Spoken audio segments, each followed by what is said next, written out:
자, 이제 보세요. 페이지 36페이지.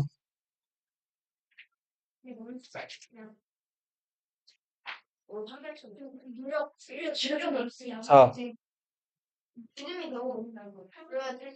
이자겸의 난, 묘청의 난. 이 두 번의 큰 난리를 겪었는데, 결국은 그 난리를 겪을 때마다 고려 인종 옆에서 그 인종을 든든하게 지켰던, 예, 과거 시험에 급제해가지고 굉장히 좀 똘똘했던 이 사람이 김부식이었죠. 예. 이 김부식이 고려 인종의 명령, 그러니까 왕명을 받아가지고 쓴 역사책 삼국 사기예요. 1145년. 자, 여기 지금 삼국이 들어갔는데 중국에 사기라는 역사책이 있어요. 자, 이 중국의 사기라는 역사책은 중국 한나라 때 사마천이라는 사람이 쓴 역사책이에요. 근데 김부식이 그 사마천의 사기의 그 서술 스타일을 모방을 해가지고 우리 고구려 백제 신라의 이야기를 쓴 역사책은 삼국사기예요. 이 삼국사기는 기전체라는 스타일로 쓰여진 책이에요. 여기서 기전체 할 때 기는 본기를 뜻해요. 본기는 임금, 그러니까 제왕의 기록을 본기라고 불러요. 본기는 누구의 기록이라고요? 제왕, 임금의 기록. 네. 자, 그리고 임금보다는 좀 격이 낮은, 임금이 이제 임명하는 제후라는 그 신하들이 있어요. 그 제후들의 일대기를 다룬 기록은 세가. 맞아요. 우리가 제후죠. 네. 삼국사기에는 세가가 없어요. 근데 이게 사마천의 사기에는 세가가 들어가요. 그래서 그냥 말만 주세요. 네. 오, 좋은 지적이, 날카로운 지적인데? 자, 그리고 임금과 제후보다 더 낮은 인물들에 대한 이야기는 열전에 실어놔요. 네. 그리고 몇 년, 몇 월, 며칠, 이렇게 순서대로 기록한 거를 표라고 불러요, 표. 네, 표. 이거 이제 삼국사기에는 연표라고 나오거든요. 연도표라는 뜻이에요. 너희 그리스 로마 신화에 그 시간의 신 크로노스 들어봤죠? 그 크로노스가 시간의 신이잖아요. 그래서 그 크로노스에서 이름을 따와가지고 연대기나 이런 연표를 크로니컬이라고 불러요. 뭐라고 부른다고요? 크로니컬. 네. CHR 이렇게 나가요. 그리고 이제 그 임금의 기록, 제후의 기록, 인물의 기록 다 사람에 대한 이야기죠. 그리고 요거 연표는 이제 시간 순서로 쓴 건데 이거 외에 역사가가 생각하기에 중요한 뭐 경제, 사회, 문화 뭐 그 밖에 여러 분야에 대해서 저 역사가의 생각을 담아놓은 일종의 신문 칼럼 같은 기사를 이제 서라고 불러요, 서. 이게 기전체라는 역사 쓰는 스타일인데, 기전체에서 제일 비중이 높은 그 분야는 뭐냐면, 임금의 기록 본기와 인물에 대한 기록 열전이에요, 열전. 자, 그래서 이 본기와 열전에서 본기의 기, 열전의 전을 따가지고 이런 서술 스타일을 뭐라고 불러요? 기전체라고 불러요. 김부식의 삼국사기는 사마천의 이 사기를 본 따가지고 만든 역사책이에요. 그래서 삼국사기를 한번 보면 여기가 한국사 데이터베이스라는 홈페이지예요. 선생님이 간혹 보여주는 사이트인데 나중에 너희 역사에 관심 있어가지고 뭔가 찾아보고 싶을 때 이게 이제 국사편찬위원회라고 우리나라 그 세금으로 운영되는 제일 역사 최고 기관이거든요. 여기서 운영하는 홈페이지예요.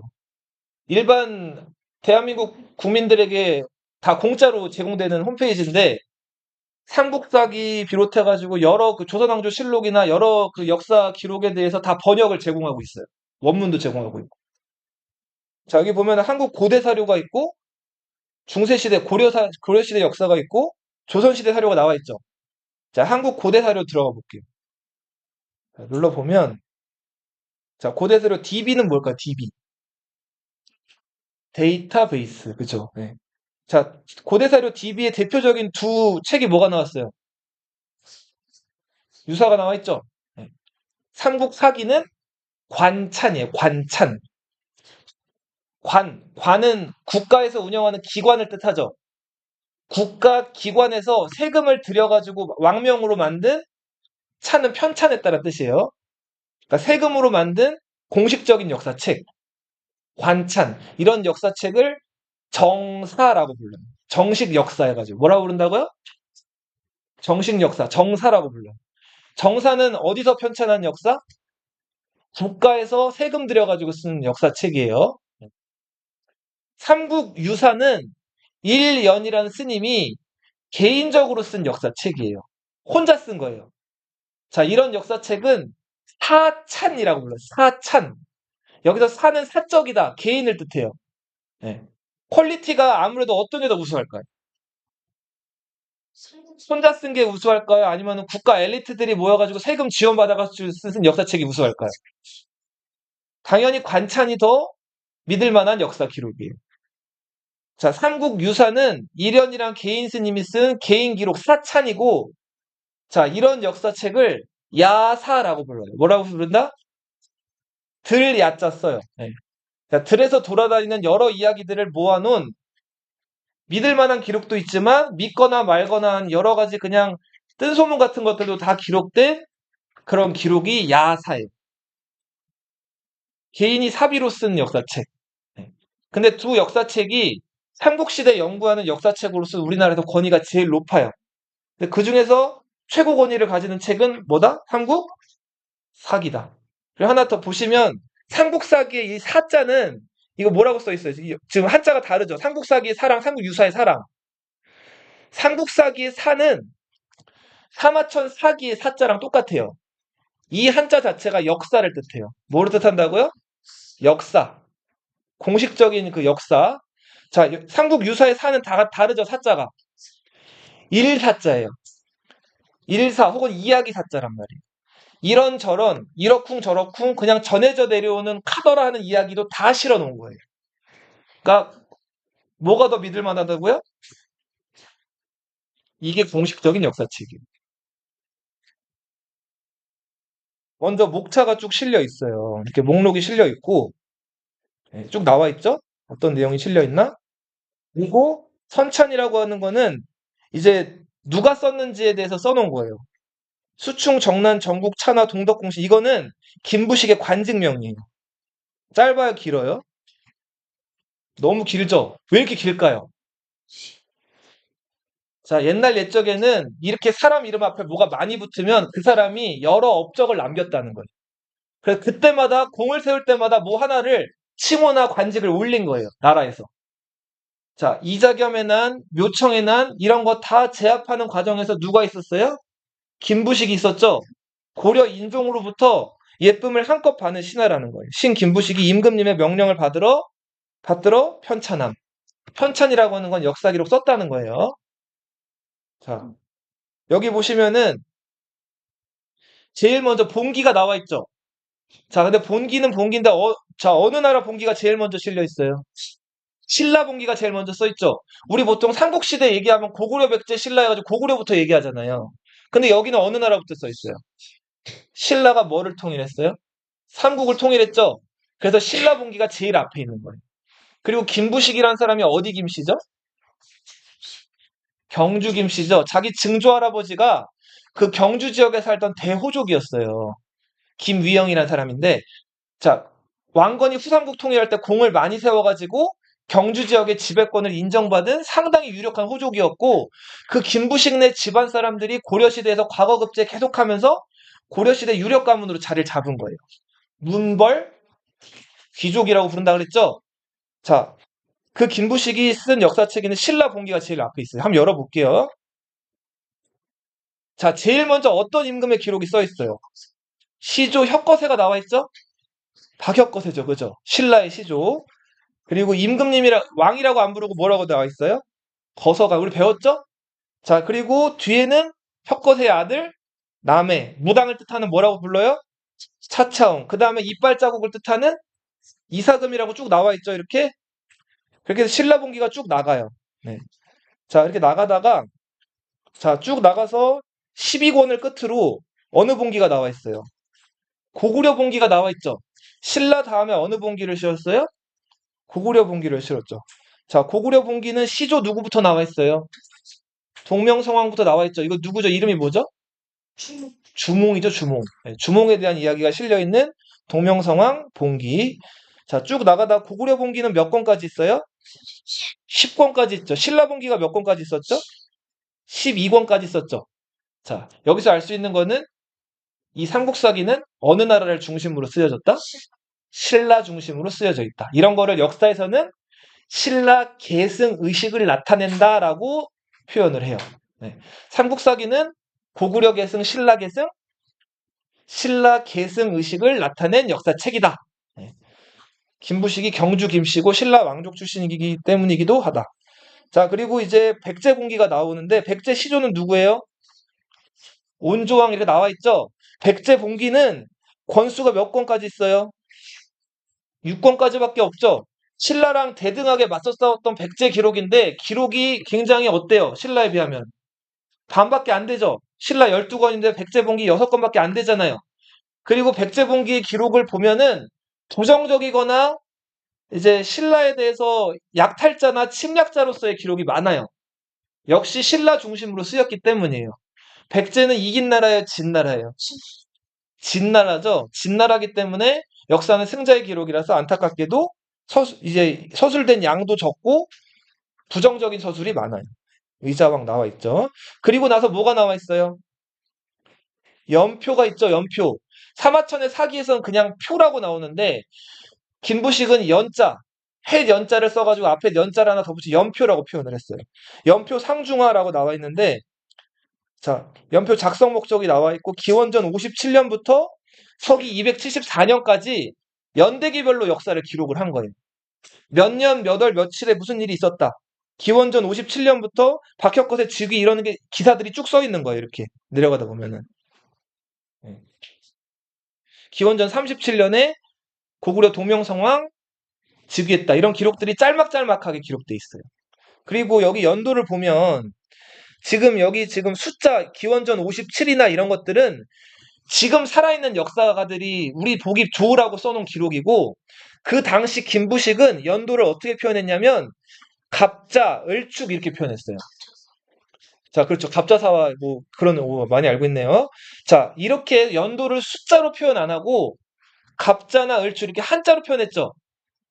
여기서 앞에 갑, 을, 병, 정 이런 것들은 자, 중국 사람들이 붙인 네이밍인데 중국 사람들은 하늘에 10개의 태양이 있다고 믿었어요. 그리고 그 태양이 하루하루 돌아가면서 뜬다고 봤어요. 네, 그래서 그 태양마다 이름을 붙였는데 그 태양의 이름이 갑, 을, 병, 정, 무기, 경신, 임기 이렇게 나가는 거예요. 이런 거를 십간이라고 불렀어요. 뭐라고요? 십간. 그리고 중국 사람들은 12마리의 신성시하는 동물이 있었어요. 쥐, 소, 호랑이, 토끼 네, 이렇게 나가죠. 용, 뱀 이렇게 나가잖아요. 말, 양 이렇게 나가죠. 네, 너희 무슨 띠예요? 말띠, 양띠, 또 뱀띠. 네. 자, 그 뒤에 들어간 게 12지죠? 자, 10간과 12지로 조합을 하면 몇 가지 조합이 나와요? 60개. 60개가 나오죠? 10과 12의 최소 공배수가 60이잖아요. 120이요? 이러면 안 돼요. 네. 지금 나이들이 있죠? 이제 수학도 좀 배웠으니까 알잖아요? 그렇게 60가지 조합이 나오죠? 그래서 이 60가지 조합을 60갑자라고 표현했어요. 중국 사람들은. 제일 그 10간의 앞에 있는 게 갑이고 12지의 제일 앞에 있는 게 자기 때문에 그 60가지의 조합을 60갑자. 네. 그리고 10간과 12지에서 간과 지를 따가지고 이거를 뭐라고 표현했어요? 간지라고 표현했어요. 간지난다 이게 아니고 간지라고 표현했다고. 자, 그래서 이 간지가 60년마다 돌아오죠.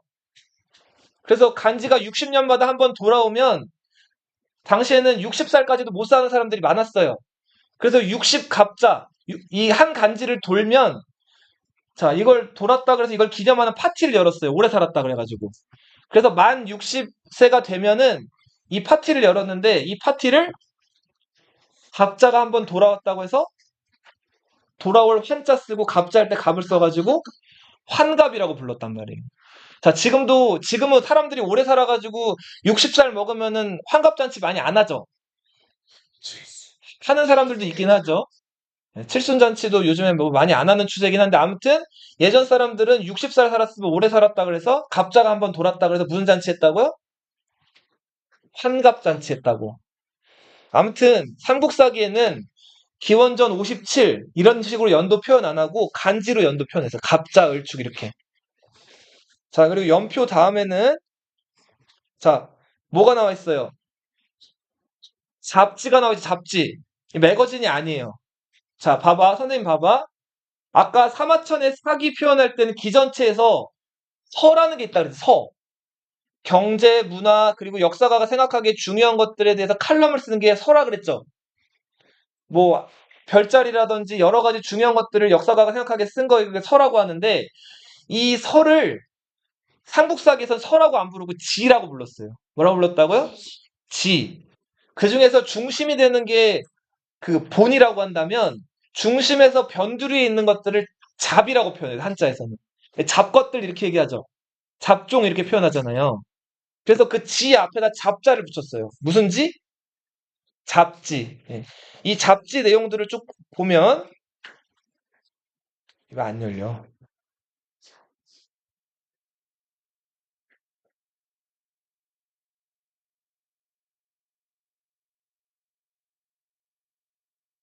예, 인터넷이 별로 안 좋아요. 예.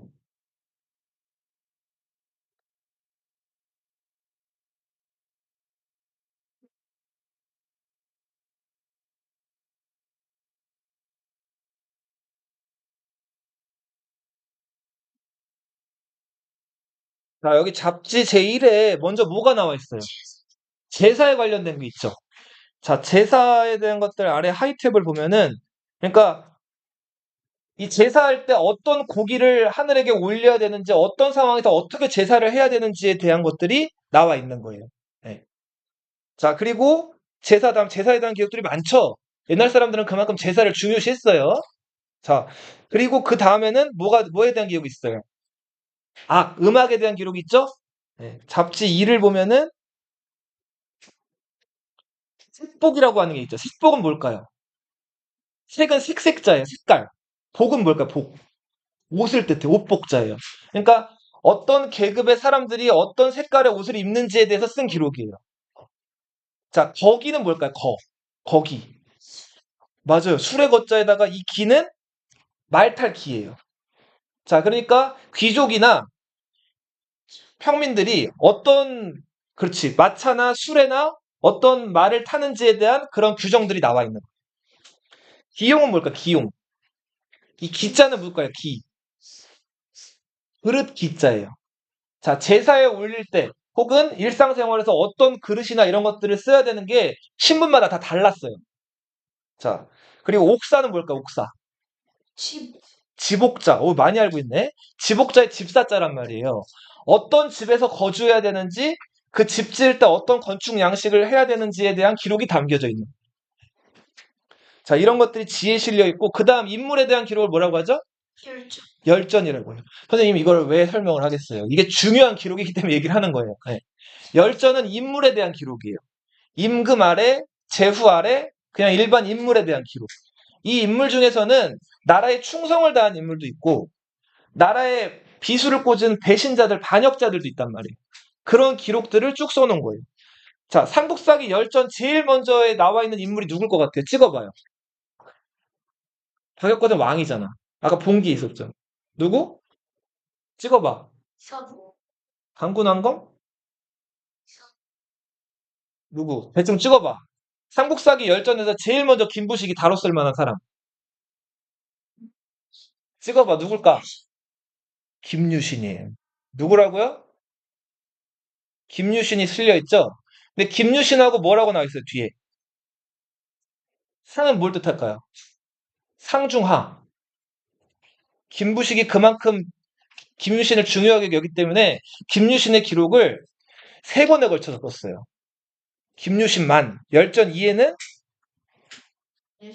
김유신, 아이고, 중이 실려 있죠? 자, 열전 3에는 김유신, 파가 실려 있고, 김유신전 부록에는 아들, 손자, 그 자손까지 다 써놨어요. 김유신이 삼국을 통일하는데 지대한 업적을 남겼기 때문에 열전에 이만한 분량을 할애를 한 거예요. 열전 10권 중에서 3권을 김유신 얘기만 써놨어요. 그리고 그 다음으로는 열전에서 중요시 여겼던 게 또 이제 고구려 인물들이나 이런 사람들이 나오죠. 을지문덕 들어봤죠? 거칠부는 신라 그쵸. 진흥왕의 명령을 받아가지고 국사란 역사책을 썼던 사람들이고 이런 사람들이 쭉 실려 있죠. 네. 열전의 마지막이 누굴까요? 누가 실려 있을 것 같아요? 삼국사기 열전의 마지막에 두 인물이 실려 있거든요. 왕건은 김부식이 썼죠, 역사책은. 왕건은 삼국사기에 그 우리 왕 고려 태조라고 그냥 써놨어요. 견훤이 있고 또 오, 맞아요. 감이 좋네. 똑똑해요. 자, 누구랑 누가 실려 있어요? 마지막 열전에는 궁예랑 견훤이 실려 있어요. 네. 자, 요런 내용들 이렇게 해서 삼국사기의 내용을 좀 봤어요. 궁예랑 견훤은 봉기에 오를 만한 끝내 그런 큰 업적을 남기지를 못했죠. 궁예는 고려 왕건한테 몰락을 당했잖아요. 견훤은 아들한테 나라를 뺏기고 항복을 했죠. 자, 그래서 봉기에 싫지 않아요. 자, 지금 지한이가 좋은 지적을 했는데 이 인물을 본기에 실을 것인지 세가에 실을 것인지 열전에 실을 것인지도 굉장히 어떤 일일까요? 굉장히 중요한 일이에요. 이게 한번 쓰여지면 바뀌어요, 안 바뀌어요? 이게 지금 천년 후를 살고 있는 우리도 지금 이걸 배우고 있죠. 한 번 열전에 오르거나 한 번 봉기에 오른 거는 죽을 때까지 이게 평생 세세토록 안 바뀐단 말이에요. 그래서 역사를 기록할 때는 굉장히 어때야 될까요? 신중해야 돼요. 네. 자, 무신정변 얘기를 하기 전에 요 인종 얘기를 마저 조금만 더 해볼게요. 자, 고려 인종은 왕비가 혹시 기억나는지 모르겠는데 왕비가 누구의 딸들이었죠? 이자겸의 딸들이었죠. 자, 이자겸이 몰락하면서 이자겸 왕비들도 다 궁 밖으로 쫓겨나요. 죽이지는 않아요. 왜 안 죽였냐면 이자겸 집에 인종이 갇힌 적이 있었죠. 이자겸이 반란 일으켜가지고 자기 외손주를 가두잖아요. 그죠? 그때 이자겸이 인종을 죽이려고 독이 든 음식을 보냈죠. 근데 그 음식을 까마귀한테 던져줬더니 까마귀가 먹고 죽었다 그랬죠. 근데 그 음식을 먼저 까마귀에게 던져줬던 사람이 이자겸의 딸들이었어요. 그러니까 자기 남편을 어떻게 하려고 한 거예요? 지키려고 한 거죠. 그래서 그 음식을 먼저 그 딸들이 테스트를 한 거예요. 그래서 이자겸이 몰락한 다음에 이자겸의 딸들도 어떻게 보면 마땅히 죽어야 되는데 인종이 그냥 내쫓기만 한 거예요. 그리고서 그 폐비는 됐지만 그 딸들, 폐비된 딸들을 경제적으로 어려울 거 아니에요. 죽을 때까지 먹을 것들을 챙겨줘요. 예. 왜냐하면 자기 목숨을 어떻게 한 거예요? 살려줬으니까. 자, 그리고 나서 인종이 임원애라는 신하의 딸이랑 결혼을 하는데 그 딸이 공해왕후 임씨예요. 이 공해왕후 임씨와 인종 사이에서 오남 사녀가 태어나요. 9명을 낳은 거예요. 많이 낳죠? 예. 자, 그렇게 해서 여러 자식들을 낳는데, 자, 아들만 쓸게요. 중요하니까. 자, 큰 아들이 왕현. 자, 둘째 아들이 왕경. 셋째 아들이 왕호. 넷째 아들은, 자, 우리 저 고려 문종의 아들, 여러 아들들이 있었는데 그 아들 중에 하나가 스님이 됐다 그랬어요. 대각국사, 천태종, 중국 갔다 와서 막 불경 가져온 사람, 왕자로서 스님이 된 의천 기억나요? 천태종을 열었던? 자, 고려는 불교의 나라라서 고려 왕이 여러 아들들을 낳으면 그 왕자 중에 하나, 불심이 깊은 아들들이 본인 선택하에 따라서 스님이 되는 경우도 있었어요. 그 대표적인 게 아까 얘기했던 누구예요? 의천이었다고. 자, 이 인종의 아들 중에 넷째 아들이었던 그 아들도 스님이 돼요. 이 스님이 원경국사 충희예요. 이 충희는 본명이 아니죠. 스님이 되면 속세에서 쓰던 이름을 버리고 부처님 제자가 됐다는 의미로 새로 이름을 짓는단 말이에요. 원효대사 이름이 원효예요? 원효대사 이름은 설사였죠. 기억나요? 성이 설씨고 이름이 사였잖아요. 설사였는데 이름 그지 같아가지고 스님 됐다 뭐 그런 얘기입니다. 그거는 이제 뻥이고 아무튼 원효도 설사라는 이름을 버리고 원효라는 부처님 제자 이름을 택한 거라고. 자, 인종의 네 번째 아들은 스님이에요. 충희. 네. 인종의 다섯 번째 아들은 왕민. 자, 왕현은 큰아들이었기 때문에 태자였어요. 태자. 아버지 뒤를 이을 사람이죠. 자, 왕경은 대령후라고 불렸어요. 자, 여기서 후는 왕이 임명하는 왕 아래 제후들을 의미하는데 그 제후들 중에 등급이 있죠. 5등급. 제후들 중에 제일 높은 등급이 뭐예요? 공이죠, 공. 그리고 그 아래가 후, 그 아래가 백, 그리고 그 아래가 자, 남. 네. 그리고 그 왕들이 이 제후들을 임명할 때 뭐를 줘요? 청동 술잔을 주죠. 그 술잔을 뜻하는 한자가 작이에요, 작. 이렇게 작위를 준단 말이에요. 근데 그 작위 중에서 제일 높은 게 뭐라고요? 공. 공작이 제일 높은 거예요. 왕의 아들들이기 때문에 이렇게 작위를 받아요. 왕경은 대령후, 왕호는 익양 공, 막내 왕미는 평량공. 자, 인종과 공양하고 임씨 사이에서 이렇게 여러 자식들이 태어났는데, 자, 엄마였던 공양하고 임씨가 보기에 큰아들 왕현이 모질이었어요. 술 좋아하고, 여자 좋아하고, 뭐 공식 같죠? 수학 공식. 공부 안 하고. 네. 자, 그러다 보니까 엄마 임씨가 자기 친아들인데도 얘는 아무래도 태작감이 아닌 거예요. 그래서 남편 인종한테 가가지고 얘 아무래도 안 될 것 같아요.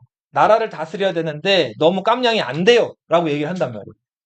그래서 그쵸. 그리고 둘째 대령후가 평소에 품행도 단정하고 공부도 열심히 하고 하니까 대령후를 태자로 바꾸자는 얘기를 친엄마가 해요. 그죠? 자, 둘째 아들 자기 자식이니까. 자, 인종도 여기에 적극 공감해요. 왕과 왕비가 벌써 자식을 제일 잘 아는 게 누구예요?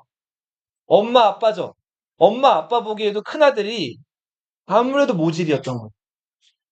자, 그래서 이 둘째로 태자를 바꾸려고 해. 근데 태자를 바꾸는 게 역사적으로 봤을 때 만만한 일이 아니에요. 잘못 바꾸려고 했다가 태자들이 반란을 일으키는 경우도 있어요. 그만큼 왕자리라고 하는 건 뺏기기가 싫은 자리죠. 그리고 더 문제는 태자를 평소에 따르고 지지하는 사람들이 있단 말이에요. 이 사람들은 태자 자리에서 쫓겨나면 다 오리알이 되는 거죠. 그래서 문제가 이게 심각한 거예요. 자, 근데 정순명이라는 사람. 이 사람은 과거 시험도 급제했고, 자, 고려의 이름난 충신이었어요. 자, 공예왕후 임씨랑 인종이 태자를 바꾸려고 한다는 얘기를 듣고 정순명이 울면서 엎드리면서 얘기를 해요. 태자를 바꾸시면은 안 된다고 얘기를 해요. 네. 자, 태자를 바꾸게 되면 역사에서 수많은 사례가 입증하듯이 큰 문제가 생길 수 있으니까 바꾸시면 안 되고 지금은 모자라더라도 교육을 잘 받고 커가면서 달라질 수 있다고 말했단 말이에요. 자, 이렇게 뛰어난 신하가 나와가지고 얘기를 하니까 임금도 마음이 흔들려요. 그래서 태자를 바꾸지를 않아요. 왕현이 인종의 뒤를 이어서 왕이 되는데 이 사람이 고려의 의종. 자, 근데 엄마랑 아빠가 더 정확하죠. 자, 오죽하면 바꾸려고 그랬겠어요? 이게 모질이었단 말이에요. 자, 고려 인종이 죽고 엄마는 왕후에서 뭐가 됐을까요? 태후가 됐죠. 태후. 공의 태후가 됐어요, 이제. 자, 엄마 아빠가 우려했던 대로 의종은 정치랑은 관심이 없어요. 자, 술 먹고 여자 만나고 자기한테 달콤한 얘기하는 사람들만 가까이 해요. 자, 의종이 제일 먼저 가까이 했던 사람은 자, 김존중이라는 사람. 이름이 존중이에요. 이름 좋은데. 근데 이 사람은 과거 시험도 급제하고 나름 좀 소양이 있는 사람인 줄 알았는데 전형적인 간신이었어요. 임금 놀러 다니고 하는 거 임금을 더 부추기기만 하고 임금한테 정치하라는 쓴소리는 전혀 안 하고 달콤한 얘기만 해요. 정함. 이 사람은 환관이었어요. 맞아. 임사홍도 알고 있어요? 많이 알고 있네. 환관은 여기가 없는 사람이죠.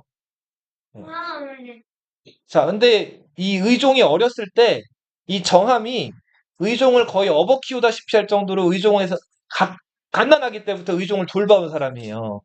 그래서 이 의종이 정함을 꽤 예뻐했단 말이에요. 그리고 보통 왕자들은 태어나면 엄마 젖을 먹을까요? 보통은 엄마 젖을 그러니까 아기가 너무 이쁘면 엄마가 이제 임금의 허락을 받고 먹이는 경우도 있는데 왕자들은 보통 엄마 젖을 잘 먹이질 않아요. 뭘 먹일까요? 자, 이런 그 일반 사가에서 이제 아이를 낳아가지고 젖이 나오는 그런 여자들을 구해가지고 그 젖들을 먹인단 말이에요. 그렇게 그 엄마 젖이 아닌 다른 여자 젖을 먹고 이제 크는데 이렇게 젖 주는 엄마를 유모라고 부르죠. 뭐라고 부른다고요? 자, 이 정함은 의종의 유모랑 결혼도 해요.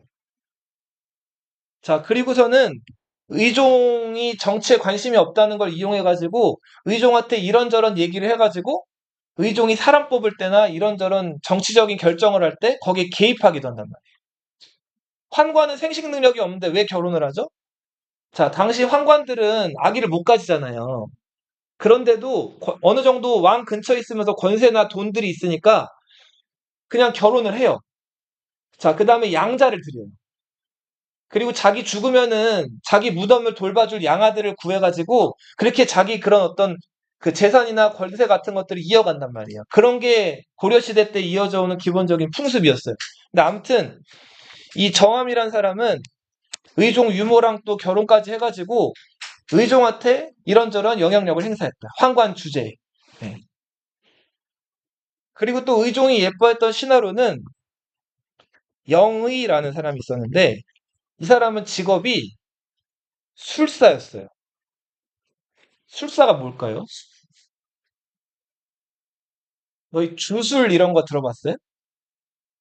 그러니까 그 속된 말로 마술사예요. 마술사가 뭐 하는 사람들이에요? 남 등쳐먹는 사람이에요. 그러니까 괜히 전 봐준다고 남 불러가지고 남 아주 그냥 마음 흔들어 놓는 얘기나 하고 허무맹랑한 얘기나 하면서 남을 속여가지고 등쳐먹는 사기꾼이란 말이에요. 뭐 그리고 여기가 명당이고 여기가 어디 여기는 안 좋은 땅이고 이런 것들 남들한테 마치 뭐 다 아는 것처럼 얘기하는 이런 사기꾼들. 자, 이런 사람 그래서 뭐 영희가 목욕한 물을 이걸 이제 성수라고 해가지고 이게 영희에 대한 소문이 나가지고 영희가 신통하다 그래서 영희가 목욕한 물을 막 마시려는 사람도 생겨서 고려사에 나와 있어요. 근데 이런 사람들을 가까이 했단 말이에요, 의종이. 자, 원래 똥에 파리 갖고 있는 거죠? 그죠? 의종이라는 인물이 그만큼 별 볼 일이 없었단 말이에요. 정승명이란 사람이 울면서 빌어가지고 결국 의종이 왕이 됐어요. 이 정승명은 의종이 왕이 된 다음에 의종한테 끊임없이 바른 소리를 해요. 저런 사람들 멀리 하셔야 됩니다. 가까이 하시면 안 됩니다. 바르게 정치하셔야 됩니다. 근데 이런 얘기를 의종이 좋아했을까요? 자, 정승명을 유배를 보낸 다음에 약을 먹여서 죽여요. 유배까지 보내. 자, 그런 사람이 의종이었고, 의종이 생각해보니까 열이 받는 게 엄마가 자기 태자 자리에서 쫓아내려고 그랬죠. 엄마가 미운 거예요. 엄마한테 찾아가서 원망해요. 나 말고 동생을 태자로 삼겠다고 아빠한테 얘기했다며요. 그럴 수가 있어요? 그쵸, 있죠. 엄마니까 그런 얘기 할 수 있는 거죠. 자, 근데 밑도 끝도 없이 엄마를 찾아가가지고, 태우를 찾아가가지고 이런 얘기를 하는데. 그래서 뭐 하자는 거예요? 결론이 있어요, 없어요? 그냥 엄마한테 원망을 하는 거예요. 그럼 이 태우는 난처하죠. 그때는 상황이 그랬고, 네가 지금 왕이 됐으니까 이제 그런 거 잊어버리고 열심히 정치하면 되잖아. 근데 엄마는 왜 나를 태자 자리에서 끌어내리려고 그랬어요? 끊임없이 엄마한테 가서 원망을 하는 거예요. 그러니까 전형적인 이런 사람들 뭐라 그래요? 모질이라고 하는 거예요, 모질이. 자, 그러다가 자기 동생 왕경이 아무래도 마음에 안 드니까 얘한테 역모 혐의를 뒤집어씌워서 얘를 유배를 보내요. 죽였다는 기록은 고려사에 나오지는 않는데 유배 갔다는 기록 이후에는 기록이 나오질 않아요. 그러니까 아마 유배 보낸 다음에 죽였을지도 몰라요. 자, 이렇게 해서 이런 행동을 하다가 의종이 자기가 예뻐하는 환관 정암을 정칠품, 칠품의 벼슬아치 단열에 올리려고 그래요. 7급 공무원을 만들려고 그래요. 근데 환관이 7급 공무원 자리를 차지한 거는 고려 역사에서 전통에 없는 일이에요. 자, 당시 어사대 관원들을 대간이라고 부르는데 왕이 잘못하면 비판하는 관원들이 어사대 사람들이에요. 이 사람들이 의종이 이렇게 자기 정함을 칠품으로 올리려고 하니까 어떻게 했을까요? 아니 되옵니다 하고 반대했단 말이에요. 근데 의종이 싫은데 나 정함을 칠품으로 임명할 건데 대간은 또다시 아니 되옵니다.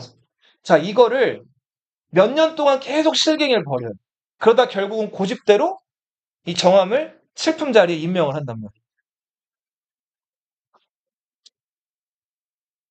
자, 이런 식으로 자기 멋대로 마음에 드는 사람만 쓰고 대관들이나 충신들이 얘기하는 거는 하나도 듣지 않고 술 마시고 여자 끼고 놀고 그리고 놀 때 그냥 놀면 재미가 없으니까 개경 주변에 여러 절이라든지 경치 좋은 곳들을 찾아다녔던 사람이 의종이. 자, 또 이 강가에다가 경치 좋은 곳에다가 정자를 하나 만들려고 그래요. 그렇게 만들려고 했던 정자가 중미정이라는 정자였어요. 자, 이 중미정을 건설할 때 백성들을 막 불러다 동원을 했겠죠? 그 백성들한테 이 당시에는 돈 주고 일 시켰을까요? 그냥 일 시키는 거예요. 자, 백성들 10명이 중미정 건설 현장에 동원이 됐어요. 자, 열심히 공사를 하는데 문제는 돈만 안 준 게 아니라 밥도 안 줘요. 그럼 밥도 자기가 싸와야 돼요. 도시락을. 그쵸? 근데 농사 짓기도 지금 빠듯한데 불려와서 일하는 것도 억울한데 밥값도 자기가 내라는 거예요. 자, 10명 중에서 제일 가난한 백성 하나가 밥값이 없어가지고 자, 공사를 지으러 왔는데 점심을 굶었어요. 근데 9명이 같이 일하러 왔던 인부들이 차마 한 명 굶는 거 볼 수가 없죠. 그래서 밥을 한 숟갈씩 떠가지고 나눠준단 말이에요. 자, 이렇게 해서 10명이 한 숟갈씩 떠가지고 밥을 나눠주는 거를 십시일반이라고 해요. 10명이 한 숟갈을 뜨면 밥 한 공기가 그래 나오죠. 자, 이런 걸 십시일반이라고 하는데 그렇게 해서 가난한 인부를 먹였단 말이에요. 근데 그렇게 맨날 얻어먹던 인부 아내가 어느 날 자, 머리에다가 큰 바구니를 이고 자, 맛있는 음식들을 많이 장만해가지고 왔어요. 그 다음에 평소에 자기 남편한테 음식을 베풀었던 사람들한테 그 음식을 나눠준 거예요. 자, 근데 그 음식 나눠 먹은 사람들이 저 아무래도 이상한데 저렇게 가난한 사람들이 저렇게 맛있는 음식을 차려올 리가 없는데 아니나 다를까 그 가난한 인부가 자기 아내를 불러다가 자기 아내한테 막 소리를 지르는 거예요. 뭐라고 소리 질렀을 것 같아요? 자, 그쵸. 뭐 하는 짓거리냐고 했는데 구체적인 내용이 그 아내한테 남편이 이렇게 얘기해요. 너 몸 팔았지? 자, 이렇게 얘기한 거예요. 자, 가난한 여자가 큰 돈을, 한 번에 목돈을 벌 수 있는 방법이 딱히 있어요, 없어요, 이 시대에? 없죠. 그래서 그 남편은 자기 아내가 다른 남자랑 잠자리를 하거나 술자리를 빙자해서 남의 술을 따르거나, 그러니까 소위 말하는 이제 술집 여자 노릇을 해가지고 돈을 벌어왔다고 생각을 한 거예요. 갑자기 저렇게 큰 돈이 생겼을 리가 없다고 생각을 해가지고. 자, 근데 아내가 울면서 자기 머리를 이제 수건으로 싸맸었는데 그 수건으로 싸맨 머리를 자, 풀었어요. 머리를 그쵸. 그랬더니 그 아내 머리가 굉장히 아름다워가지고 유명했는데 그 아내가 자기 머리카락을 잘라가지고 시장에다 자기 머리카락을 내다 팔아서 그 남편 밥값을 마련해 온 거예요. 자, 당신은 예쁜 머리카락이 있으면 그 머리카락을 잘라가지고 시장에 팔면 그 시장 상인들이 그 머리카락을 이제 가채라고 해가지고 엮어가지고 그 부인들 위에 올리는 머리, 가짜 머리 있죠. 가채라고 하는데, 그쵸, 가발이죠. 이걸로 팔았는데 자기 아내가 자기 예쁜 머리카락을 시장에다 내다 판 거예요. 자, 아무튼 눈물 없이는 들을 수 없는 이런 슬픈 스토리인데 백성들은 십시일반해가지고 이렇게 어렵게 살고 있는데 그 화려한 정자를 짓게끔 시킨 거예요. 자, 이런 것들을 우리 뭐라고 불러요? 향락이라고 부르죠? 네. 사치, 향락 이렇게 부르죠?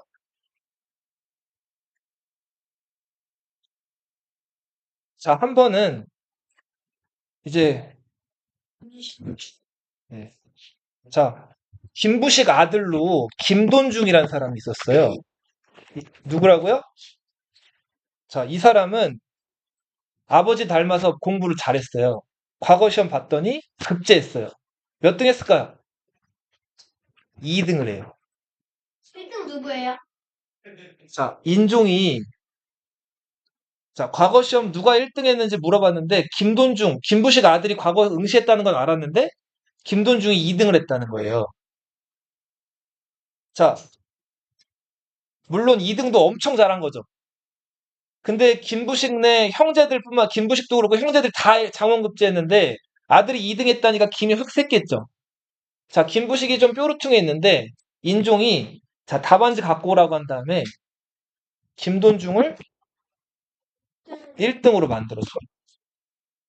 자, 그렇게 해서 2등이었다가 1등으로 올라간 사람이 김돈중이에요. 누구 백으로? 아버지. 아빠 백으로. 네.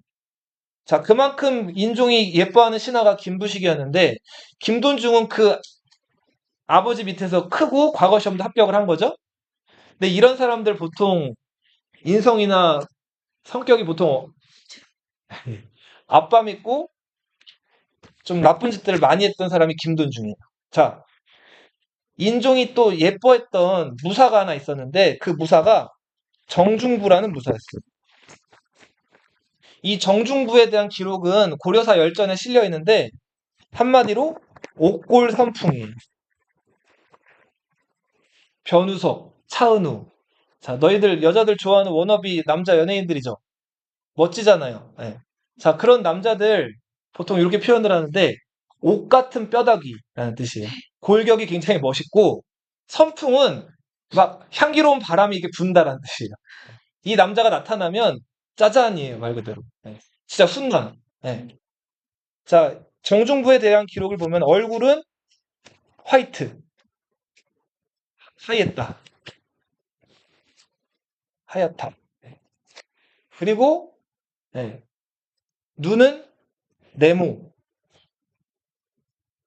눈이 네모졌대요. 예. 그리고 키는 7척. 다 30cm. 자, 근데 이 당시 때 고려 사람들이 쓰는 척은 30cm라고 30cm, 중국 사람들은 한 척을 30cm로 하는데 2m 10이죠. 그거는 그렇게 믿지는 않고 고려 시대 한 척은 한 25cm 정도 됐다고 봐요. 그래도 그러면 몇 cm? 180. 175죠. 한 키도 175. 근데 고려 시대 남자들 평균 키가 160 초반이었어요. 근데 175면 어때요? 되게 큰 키죠. 예. 그러니까 아무튼 이 사람은 전형적인 좀 훈남. 근데 이 사람 또 멋진 게 하나가 더 있었어요. 수염이 예뻤어요. 수염이 굉장히 탐스럽게 예쁘게 나가가지고 고려 인종이 그 정중부의 수염을 그 삼국지에 나오는 관우의 수염 같다고 칭찬해 준 적이 있어요. 자, 그래서 정중부 본인도 이 수염을 굉장히 아꼈어요. 누가 선택하고 자, 섣달 금음날. 이날이 무슨 날일까요? 섣달 금음날. 섣달 금음날이 언제일까요? 그날 듣는 12월 30일이에요. 자, 우리 고려시대, 조선시대 때는 음력을 썼기 때문에 한 달의 끝이 30일이에요. 31일이 없어요. 12월 30일이면 연말이죠. 마지막 날이죠. 자, 이 마지막 날 뭘 하냐면 궁중에서는 나리라는 행사를 해요. 나리는 악귀라든지 안 좋은 그런 마귀나 잡신들을 쫓아내는 제사예요. 이 나리를 끝나고 나서 술 먹고 파티를 벌여요. 자, 밤늦게까지 이제 밤새도록 술 먹으면서 이제 그 나래를 지낸 다음에 새해를 맞이하는 거예요. 근데 이 나래가 열렸는데 김돈중은 과거 극제한 사람이고 아버지 백도 있다 보니까 그 파티에서 딱 주인공격으로 술을 막 거나하게 마시면서 많이 취했어요. 정중부는 왕이 예뻐하는 무사긴 하지만 이 사람은 칼잡이 무사죠. 고려시대 과거 시험 보면 붓을 든 문신들은 시험 봐서 뽑는데 칼을 든 무사들은 시험을 봐서 뽑는다 그랬어요? 시험이 없다 그랬죠. 그냥 아버지가 군인이면 자식도 군인인 거예요. 그러다 보니까 대우가 좋았을까요? 좋지 않았을까요? 좋은 대우를 못 받았단 말이에요. 그래서 이 정중부는 이 술자리에서 보초 역할을 하고 있었어요. 그러니까 관리들이 술자리를 벌이니까 그거 그냥 지키는 보디가드 역할을 한 거예요. 자, 김돈중이 술이 거나하게 취했어요. 사람 술 취하면은 인사불성, 그러니까 못 알아보죠. 장난을 친답시고 그 밤에 술자리 열었으니까 당시엔 전기불이 없으니까 촛불로 그 안을 밝혀놨단 말이에요. 촛불을 들어다가 정중부 아끼는 수염 있죠? 이 수염을 야 하고 짖어요. 너희 그 머리카락이나 이런 털 태워본 적 있어요? 뭐 어떻게 될까요? 비비빅 거리죠? 순식간에 타죠? 그러면서 막 고기 타는 냄새 나죠?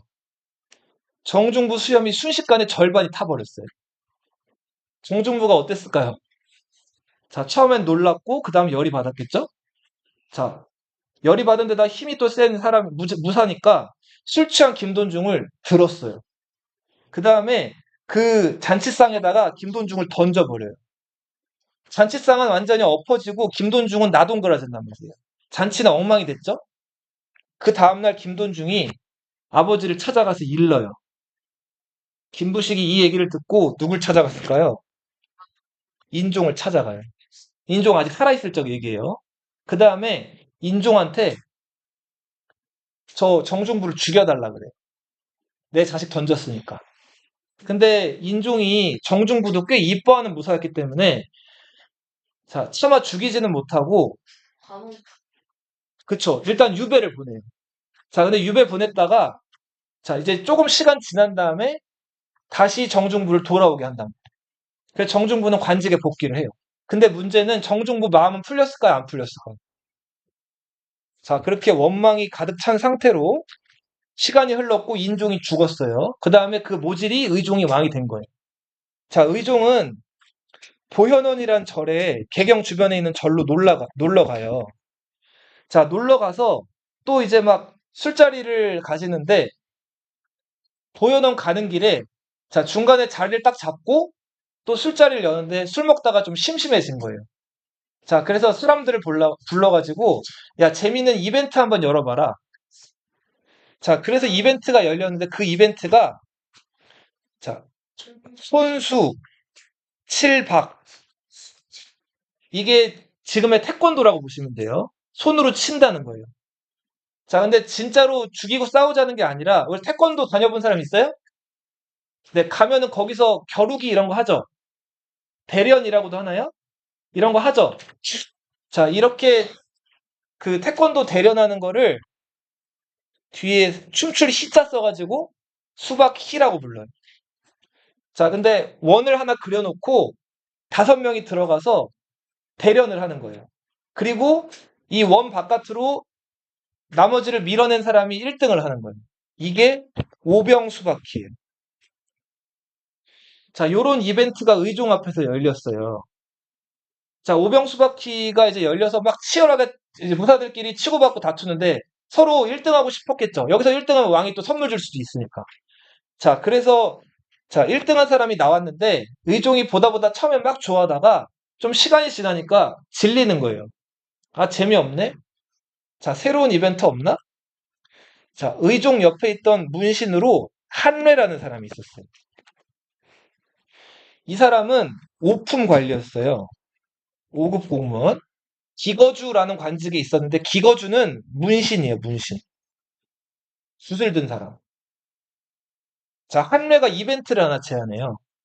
저 지금 저 군인들 중에서 1등이 상장군이고 2등이 대장군인데 대장군 이소홍이 저 지금 오병수바퀴에서 1등한 젊은 무사랑 한번 1대1 매치를 벌여보는 게 어떻겠습니까? 라고 제안을 한 거예요. 이소홍은 대장군은 상품이에요. 나이가 60대였어요. 젊은 무사는 젊다 그랬죠?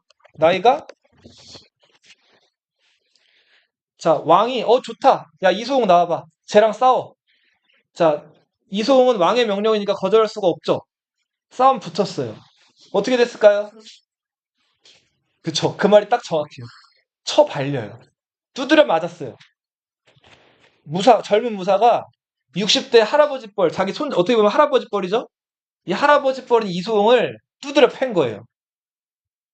자, 이소홍이 이제 두드려 맞은 다음에, 자, 굉장히 그 여러 사람들 모인 앞에서 막 굴욕을 당했어요. 그 왕은 막 껄껄거리고 웃고, 거기 문신들도 막 비웃었어요. 자, 근데 한례가, 자, 이제 제대로 막 엉거주춤 일어나지도 못하고 있는 이소홍한테 가가지고는 뺨을 때리죠.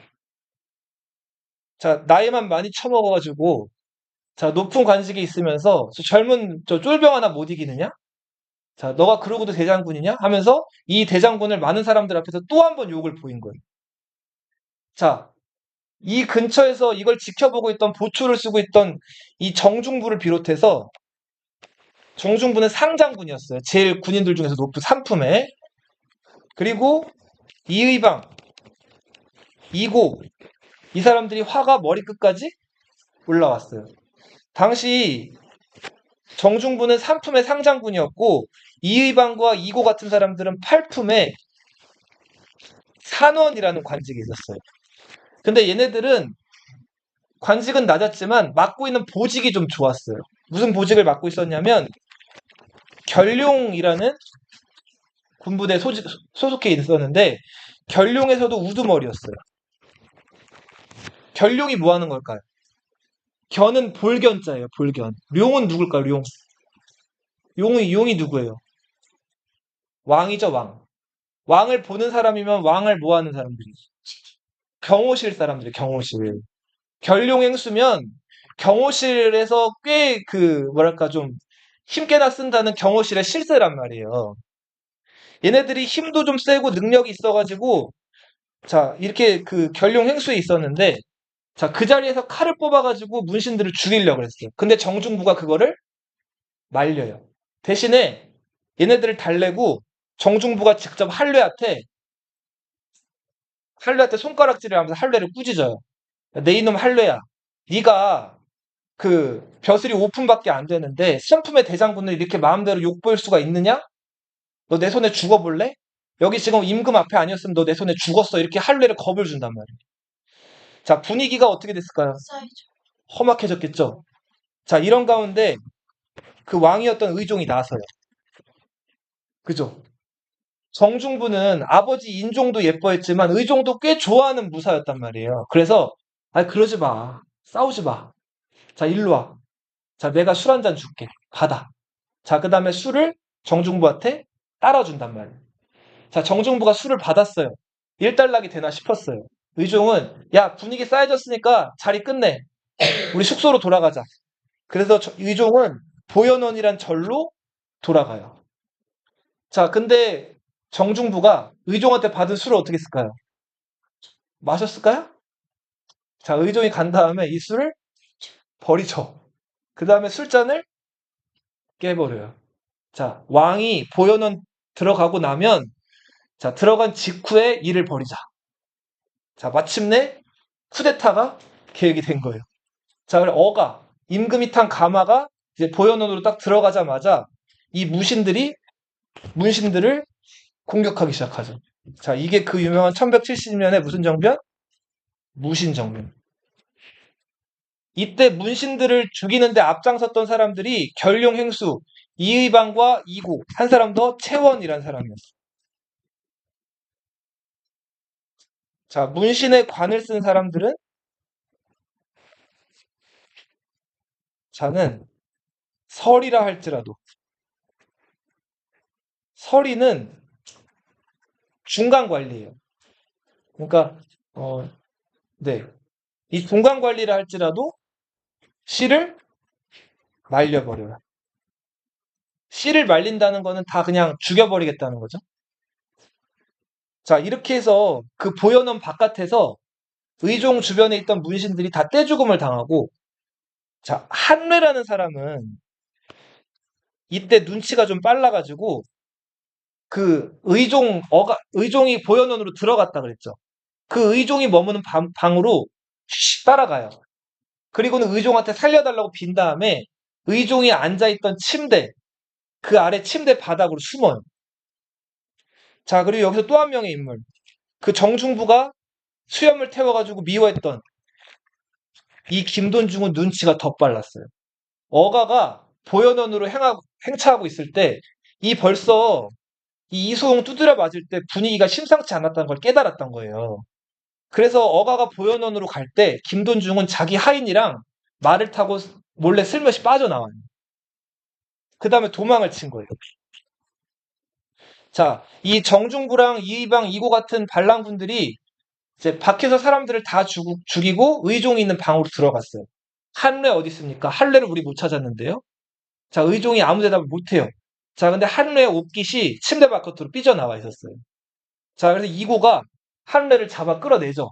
그 다음 그 자리에서 한례를 죽여버리죠. 왕 앞에서. 그쵸, 왕 앞에서. 어? 이제 왕이 눕는 침상. 그런 것들이 있었죠. 자, 그래서 이때 한례가 그 자리에서 왕 앞에서 죽고, 자, 그 다음 무신들이 찾아 나섰던 건 누굴까요? 얘를 찾아요. 근데 얘가 없는 거예요. 어디 갔지? 자, 이제 무신들이 걱정했던 거는 김돈중이 지금 개경 바로 근처로 나온 거잖아요. 이 보현원이 개경 근처에 있는 절이었단 말이에요. 개경으로 들어가서 김부식은 인종 때 이미 죽었고. 네. 자, 선생님 봐봐. 임금이 나라에서 최고 권력자죠. 군사든 뭐든 임금의 명령이 있어야 되지 움직일 수 있죠. 근데 위급 상황이고 임금이 제 역할을 못하면 그 역할을 누가 대신할 수 있을까요? 신하? 임금 바로 아래. 태자가 그 역할을 하는 거예요. 태자. 아버지 임금이 비상 상황 뭐 어떻게 잘못되면은 태자가 그 역할을 대신하는 거예요. 임금의 후계자니까. 만약에 김돈중이 태자를 찾아가서 개경 4대문을 걸어 잠근 다음에 개경에 있는 친위 군대를 모아가지고 보현원을 치면 이길 수가 없어요. 개경의 안에 있는 친위 군대가 2만 명이 넘는단 말이에요. 자, 그래서 제일 우려했던 거는 김돈중이 태자를 찾아가는 걸 우려했어요. 자, 근데 김돈중이 겁이 나가지고 개경으로 못 들어가고 그 하인이랑 산으로 숨어요. 자, 그래서 그 무신들이 제일 먼저 김돈중의 집을 바로 가보라 그랬는데 김돈중의 집에 아무도 안 왔다는 거예요. 다행이다. 자, 이런 상황에서 김돈중이 산에 숨어 있다가 하인한테 바깥 상황을 알아보고 오라 그래요. 자, 하인이 산 밖으로 나가서 개경에 들어갔다가 무신들한테 잡혀요. 자, 김돈중 있는 위치를 불어. 알면은 포상을 할 거야. 근데 만약에 말 안 하면 너 죽일 거야. 그 하인이 어떻게 했을까요? 김돈중 위치를 말한단 말이에요. 그래서 이 무신들이 김돈중을 찾아가서 죽여버리죠. 자, 무신들은 오들오들 떨고 있는 의종을 개경으로 데리고 온 다음에, 자, 3일 있다가 의종을 왕자리에서 끌어내려요. 폐위시키죠. 자, 의종이 개경으로 끌려 들어왔어요. 처음에 정중부를 붙들고 빌어요. 살려달라고. 그리고 내가 내가 뭐 자기도 주고 모든 거 다 해줄 테니까 제발 자기 좀 살려달라 그러는데 그때 정중부가 뭐라고 대답했을 것 같아요? 자, 고려사에 이렇게 나와 있는데 한자로 유유라고 써 있어요. 유유. 유유. 유유가 뭘까요? 유유가? 네, 네, 이거예요. 그러니까 비아냥거리는 거. 왕이 살려달라 그런 거를 정중부가 예, 예, 니에, 니에 그런 거예요. 그리고는 결국은 의종을 끌어내린 다음에 경상남도 저 거제도란 섬 들어봤어요? 저 땅 끝에 있는 섬이죠. 여기로 왕을 폐위시켜서 유배를 해. 그리고 왕의 동생이었던 대령군은 유배 보냈다 그랬죠? 익양궁 왕호를 새로운 왕으로 세우는데 이 사람이 명종이라는 왕.